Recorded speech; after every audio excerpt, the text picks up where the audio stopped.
Assalamualaikum warahmatullahi wabarakatuh. Alhamdulillah, alhamdulillahilladzi an'amana bi ni'matil iman wal Islam. Asyhadu an la ilaha illallah wahdahu la syarika lah wa asyhadu anna Muhammadan abduhu wa rasuluhu la nabiyya wa la rasula ba'da.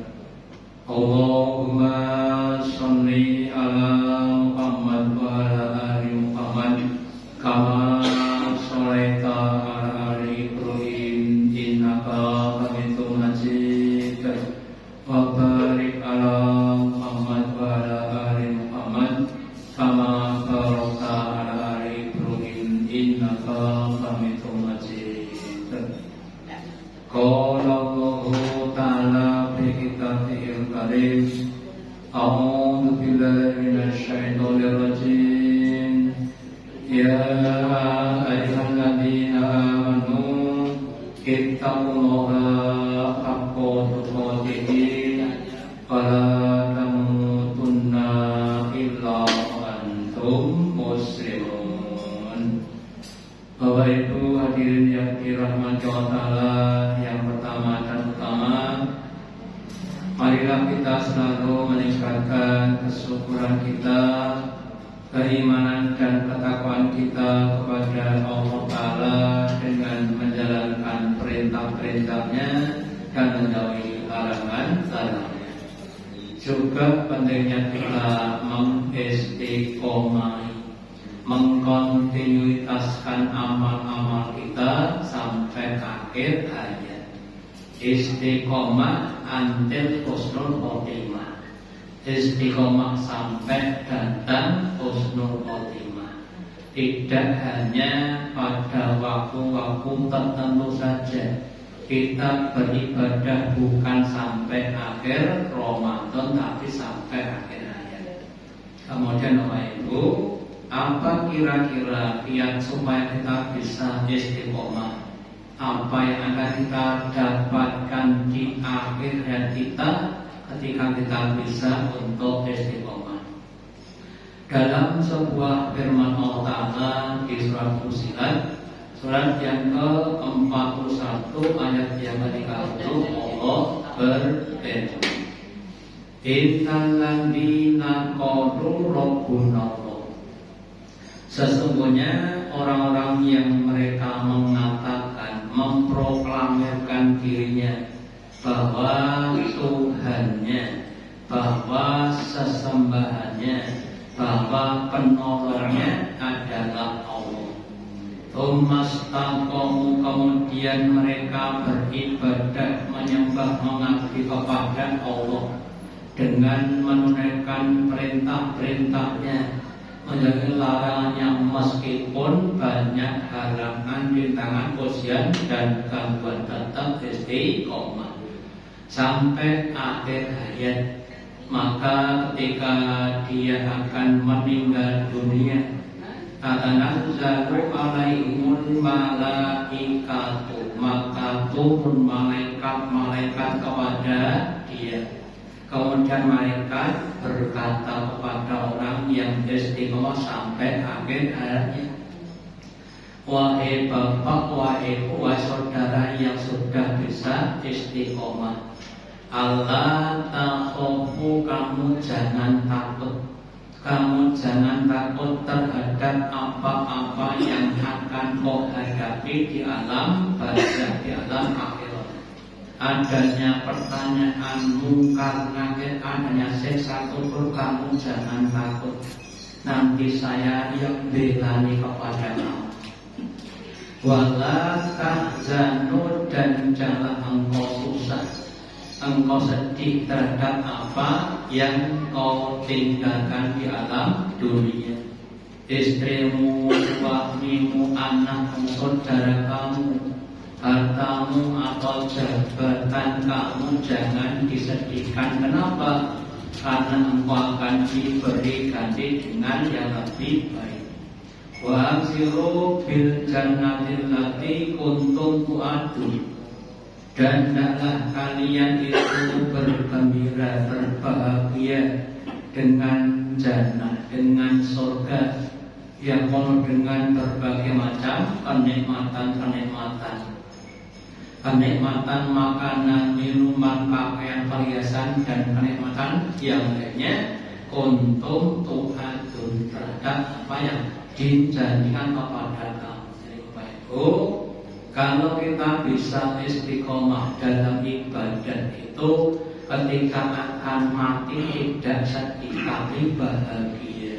Ya, yang saya sampaikan, orang beriman itu ketika mati bukan sengsara tapi bahagia. Ya, para kali basane wong Jawa niku rampung kerja nampa blonjo. Kita niku kira-kira seneng apa susah Bapak Ibu? Seneng nampa blonjo. Ya. Kemudian ditampakkan taman-taman surga yang akan dimasuki dengan berbagai macam kenikmatan dan lain sebagainya. Makanya monggo kita semua berusaha untuk bisa istiqomah. Beramal sekali lagi bukan hanya sampai akhir Ramadan. Ya, maka amal-amal tadi bulan Ramadan kemarin, baik itu yang sholat berjamaah, sholat malam, atau sholat sunat rawatib, qobliyah, ba'diyah, baca Quran dan sebagainya, monggo untuk diistiqomahi. Meskipun ya tidak mudah, banyak halangan, rintangan, gangguan, ya. Entah dari pribadi kita, dari dalam pribadi kita, sosok yang ada penyakit malasia, ya, atau pas hujan, atau ada kerjaan, atau ada yang lain Bapak Ibu, memang tidak mudah, ya. Makanya kemudian ada orang yang berkata istiqomah itu berat. Kalau ini kan namanya istirahat, gitu. Istiqomah berat, gampang kan jadi istirahat. Istirahat sampai gampang, ya. Nah, makanya kemudian untuk menghadapi yang berat itu dibutuhkan namanya kesungguhan, ya. Juga namanya mujahadah. Maka pentingnya kita juga bermujahadah. Kemudian kalau kita sudah cermati bahwa ujian itu semakin berat, maka pahalanya juga semakin banyak. Idhamul jazai ma'a idhamil bala. Besarnya pahala itu sesuai dengan besarnya ujian atau halangan, rintangan dan gangguan. Sehingga kalau kita yakin dengan adanya pahala, semakin berat, semakin banyak halnya akan semakin semangat. Tetapi kalau nggak yakin dengan adanya pahala, maka semakin banyak halnya akan semakin malas. Kemudian beriman sampai mati, bukan sampai akhir umur. Ada salah seorang sahabat namanya Sufyan bin Abdullah At-Taqi. Suatu hari dia bertanya kepada Rasulullah, ya Rasulullah, hadirni bi amin atas ilmu. Ceritakanlah kepadaku, jelaskan kepadaku suatu perkara yang dapat aku jadikan sebagai iktisam, berpegang teguh dengannya dalam hidupku, supaya aku nanti bisa mati masuk ke dalam surga. Kemudian Nabi bersabda, "Qul, katakanlah, Rabbi ya Allah, Tuhanku, pemeliharaku itu adalah Allah. Tsumastaqim, kemudian kamu istiqomah dalam beribadah kepada Allah, dalam mengabdi kepada Allah. Ya, tanggal 1 sregep dan masjid, mulai tanggal 30 ya tetap sregep dan masjid. Ya, dodole laris sregep dan masjid, rapayu sregep dan masjid. Kita sing dadi kami pas panene kathah, alhamdulillah sregep dan masjid, rapane pangan tikus. Alhamdulillah tetap dan masjid, itu namanya istiqomah. Kemudian dia bertanya yang kedua, ya Rasulullah, aksaru ma taqafu alaihi. Wahai Nabi, apa yang kau katakan kepada pribadiku untuk bisa istiqomah? Yang kau katakan apa? Apa yang menghalangi aku untuk istiqomah? Terus Nabi memegang lisannya. Kemudian katakan ada ini dulu. Lisanmu itu yang akan menghalangi kamu untuk istiqomah. Kenapa Bapak Ibu? Yang namanya lisan, Nabi bersabda bahwa lisan kita itu bisa menjadikan kita masuk surga, tapi juga bisa memasukkan kita kepada neraka. Tergantung bagaimana kita menggunakan lisan kita. Kalau lisan kita digunakan untuk yang baik-baik, maka dengan lisan kita banyak masuk surga. Suatu hari ada seorang sahabat yang sudah sepuh, termasuk duduk kali marat, dia matur wae Nabi, syariat Islam sudah begitu banyak. Saya itu sampai bingung saking pokai aturan Islam. Makan diatur, tidur diatur, pergi diatur, mau berdoa diatur sampai saya itu nggak nampak. Tetapi saya ingin masuk surga. Kira-kira caranya bagaimana?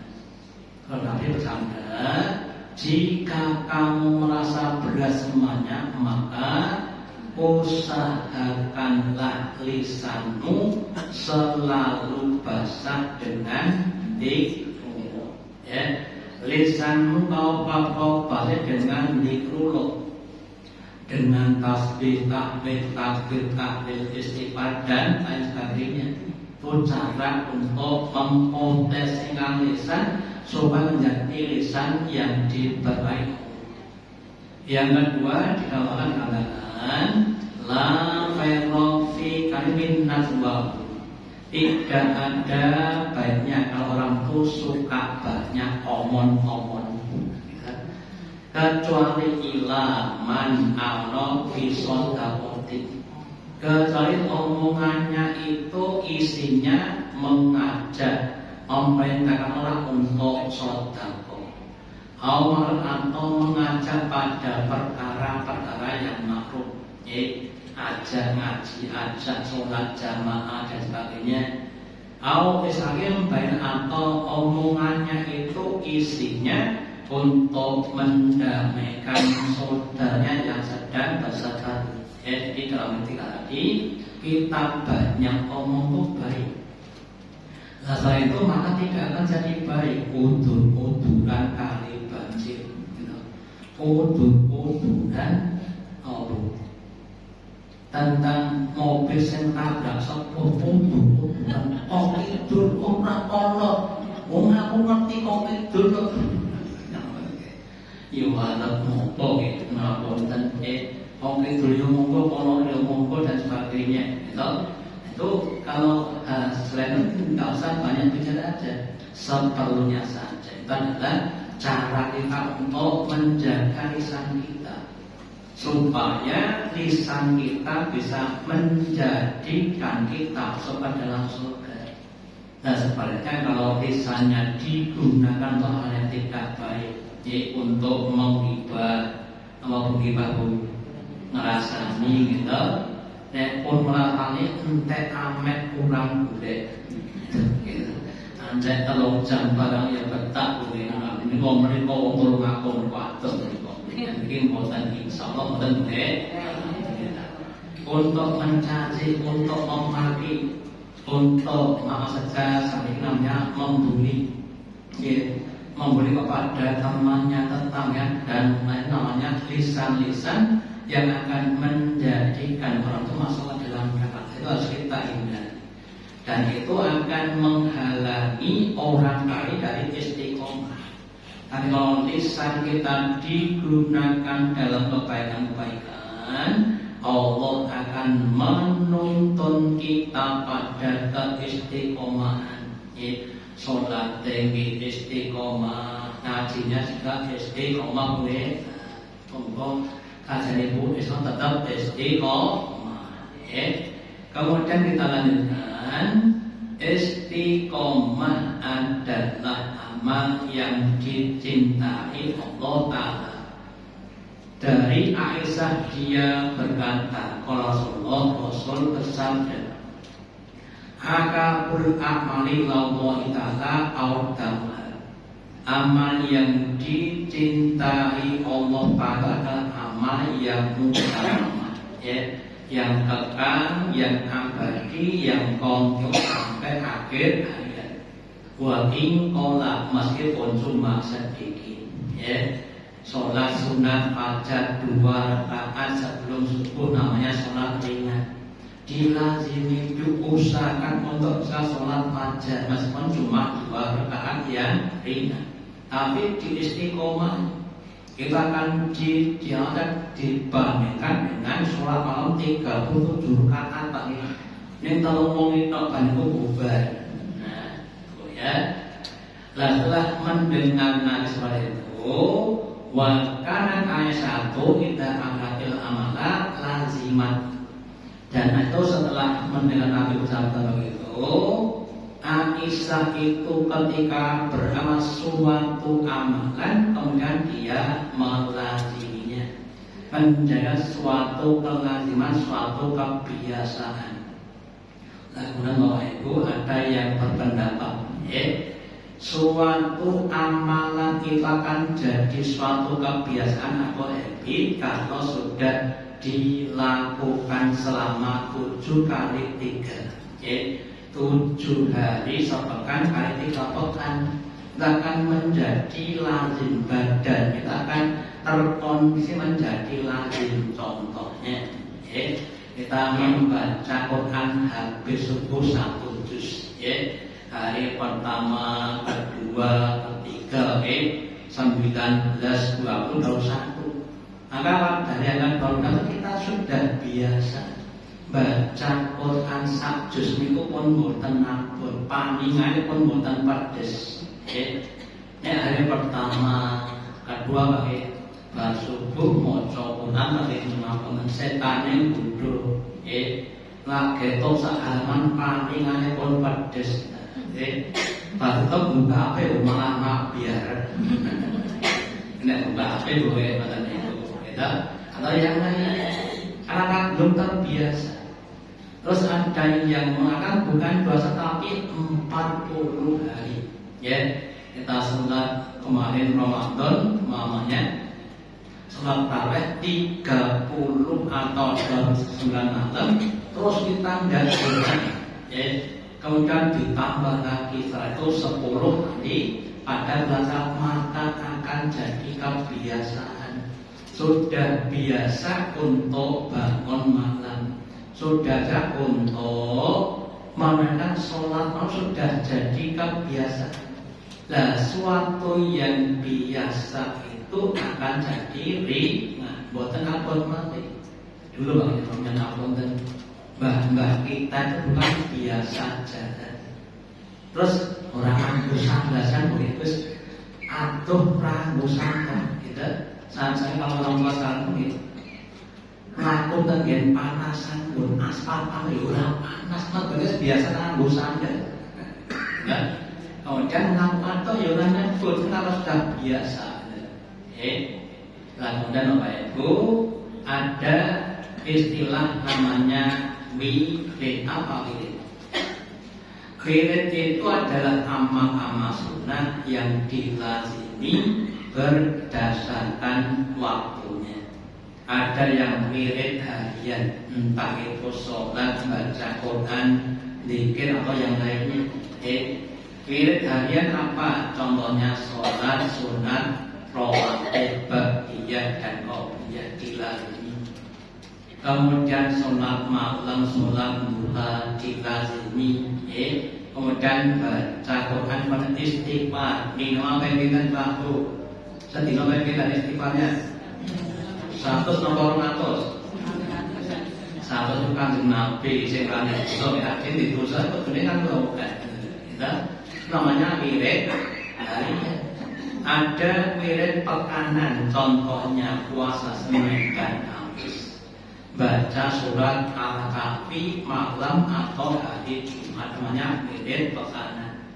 Ada wirid bulanan tiap bulan, puasa 3 hari. Ada wirid tahunan atau korban. Ya, usahakan satu korban. Jadi pun caranya kuno. Ya, nah setiap tahun di rong tahun bisa. Orang kan misalkan 3 tahun bisa. Ya, misalkan 4 tahun bisa. Ya, pasal apa? Ini nabi yang ojo. Cedak-cedak tempat sholatku, kita untuk modal kita, untuk usahakan untuk bisa berkorban tahun ini, nih usahakan tahun depan, misalnya tahun depannya lagi dan seterusnya. Kemudian wirid-wirid yang kita lakukan itu akan mendapatkan bahan namanya warid. Jadi wirid itu akan mendatangkan namanya warid. Ya. Lah warid itu utamanya besok di akhir tetapi ada yang diberikan di dunia. Apa itu wujudnya? Yang pertama, ketenangan jiwa. Orang-orang yang punya wirid itu akan diberi jiwa-jiwa yang tenang, menghadapi masalah apapun dihadapi dengan tenang. Kemudian akan diberi petunjuk yang lebih luas, lebih banyak dibanding orang yang tidak punya wirid. Yaitu orang yang dia tahu fadilahnya sabar menahan marah. Di unek-unek di itu so sabar. Boten nesu ning malah guyu wis onek-onek no sakarep matur nuwun sudah diberi tahu fadilahnya orang yang bersabar, orang yang diberi fadilahnya orang yang kena musibah. Ketika kena musibah dia itu senang, alhamdulillah. Orang yang diberi tahu tapi kalau belum diberitahu maka ketika dimaki orang akan jadi susah, timbul namanya emosi dan sebagainya. Itu contoh saja. Ya, makanya Bapak Ibu, monggo kita usahakan untuk bisa punya wirid-wirid dalam kehidupan kita. Kemudian ada sebagian ulama yang berkata bahwa man laisalahu wirdun bahwa itu barang siapa yang tidak punya wirid maka dia itu kirdun. Kirdun itu apa? Kirdun itu kerah. Itu podo karo kethek. Wong sing boten duwe wirid itu namanya orang yang seperti kerah, sing tidak punya amal-amal yang dilazimi. Makanya kita kalau tidak mau dikatakan terakhirmu, kita membuat wirid semampu kita, entah itu sholat rawatib atau baca atau yang lainnya. Sehingga nanti kita akan semakin lama semakin dekat kepada Allah. Terus kemudian di hadis yang dikatakan, ya ayuhan nas wahai sekalian manusia, alaikum minal a'mali matutikun, atas kamu itu hendaklah menunaikan amal-amal semampu kamu. Sak kuwatmu boten sak kewowoken, gak usah terlalu banyak. Karepe pakai mocoran dan rampung 30 juz tadi, kemudian kemudian rampung ban. Apa yang kamu mampu? Pak sing mampu pinten Mbak usaha sing akhir semua kemudian 2000 dan seterusnya. Kemudian Pak yang buruk atas kamu. Maka sebelumnya Allah itu dan yang tidak akan jemu memberi pahala kepadamu sampai kamu jemu. Allah bilang tidak akan membayar kita tuh nggak akan jemu sampai kita timbul namanya jemu. Wa inna abal a'mali Allahi, maka semuanya amal yang dikenal amal yang mutlak meskipun cuma sedikit. Jadi ada ini yang perlu kita cermati. Yang pertama adalah amal yang kita mampu.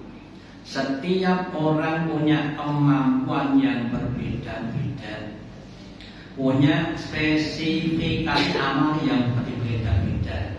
Si atau sergap untuk sholat berjamaah, si B sergap infak, si D sergap poso, itu bisa saja terjadi. Maka kemudian itu yang kita lazimi. Ya, dulu Bapak Ibu, di awal-awal kenabian sahabat masih dalam keadaan muda-muda. Terus dia masuk kepada Nabi, saya akan puasa setiap hari. Oh, jangan gitu, ya. Puasa itu 3 hari saja dalam sebulan itu cukup. Kenapa? Karena kebaikan dilipat dan 10. Ini 3 hari itu benar Bapak Ibu, 30 kali. Nah saya lebih buat lagi ya udah 1 bulan itu 8 kali, Senin, Kamis, Senin, Kamis, Senin, Kamis, ya. Usaha lebih lagi kalau lagi adalah puasanya nanti sehari buka.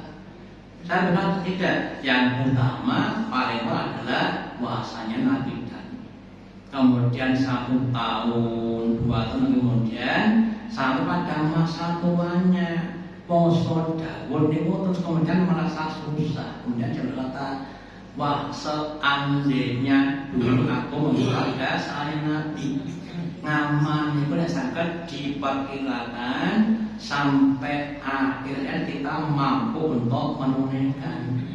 Jangan sampai kita kemudian nanti ya baru tekan sepuh kemudian rumah suapun, ya semuanya berusaha apa yang kita mampu. Kemudian sudah ditambah lagi, kalau sudah biasa ditambah lagi, ya baca Quran 2 lembar dilazimi dulu, bisa kemudian selesai atau biasa tambah lagi 1 lembar dan seterusnya, ya. Kemudian juga namanya puasa dan sebagainya untuk dilazimi. Nah kalau kita tunaikan dengan keikhlasan, insya Allah akan memberikan pada kekuatan. Ya, nanti kalau kita namanya ngapunten, memang tidak itu maka kadang-kadang timbul namanya keberatan. Karena Bapak Ibu, ikhlas itu kan dipersembahkan kepada Allah. Dan pada yang sangat-sangat banyak orang itu kalau bekerja dengan gaji yang tinggi biasanya lebih semangat.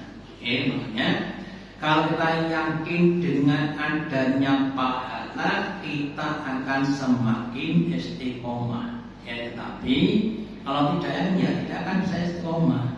Pada Bapak Ibu, yakin kalih barang sing mboten ketok niku mboten gampang. Kita umpama nggih. Setiap kita sholat itu terus diparingi duit 1 juta kinten masjid kita bangun. Sedina kira-kira penake ping 8 napa ping 9. Nek diketok nggih. Ning mergo ora ketok, jenenge pahala bagi kadang-kadang iki mau. Makanya mengapa ditingkatkan keimanan kepada pahala. Kemarin bawa sakti hari yang lalu, saya tuh merasa dulu. Kenapa? Karena kata saya tuh kalau sholat duhur habis ngajar, terus nunggu di pondok agak lama, terus saya sholatnya di masjid lain dengan harapan dapat jamaah dari orang lain. Ternyata sampai di masjid nggak ada yang sholat sama sekali. Yang satu sholatnya itu izin nggak dapat jamaah. Kemudian rumah rugi, rugi besar, ya. Kemudian kita lazimi. Berdasarkan itu kalau nggak sholat kemudian merasa rugi, makanya berusaha bermulazamah dengan kebaikan supaya kebaikan jadi kemudian merasa mudah. Semoga Allah dengan mari kita kemudian bisa istiqomah sampai akhir husnul khotimah. Demikian yang saya sampaikan, ada manfaatnya. Allahumma taqabbal minna innaka antas samiul alim wa tub alaina innaka antat tawwabur rahim. Dengan majlis subhanallah wa bihamdika asyhadu an la ilaha illa anta astaghfiruka wa atubu ilaik. Wassalamualaikum warahmatullahi wabarakatuh.